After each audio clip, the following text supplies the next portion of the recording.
Hi.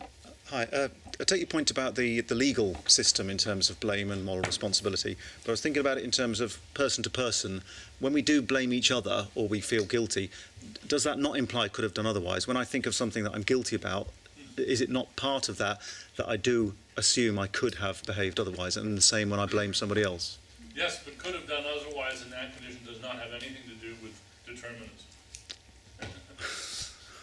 The sense of could have done otherwise, I've got an argument which is too long for this occasion, but it has nothing to do with determinism. Let me give you an example from the literature which has now been much discussed.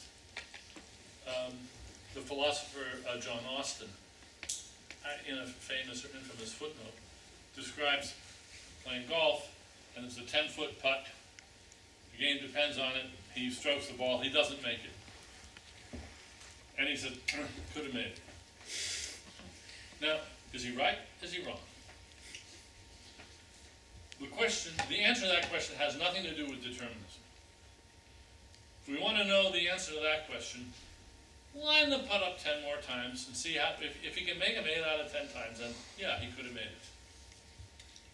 Forget about, he makes a big mistake. He says, I'm talking about how conditions are precisely as they were.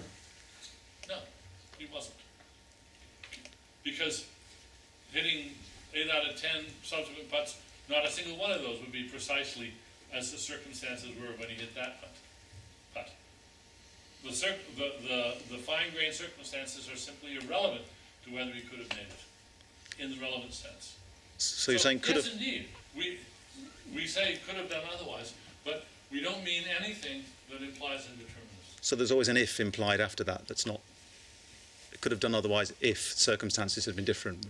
That is the sort of standard, or was until many years, until the 60s, the standard way of trying to deal with that, making it all conditional. I think there's a stronger way of making the point. It still involves an if, but not quite the way you think. And it's not just people.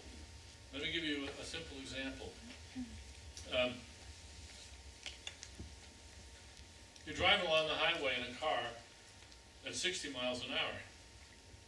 And you say, this car can go 70. Yeah, but not as conditions precisely are, with your foot on the accelerator just like that. For that matter, this car can go 50.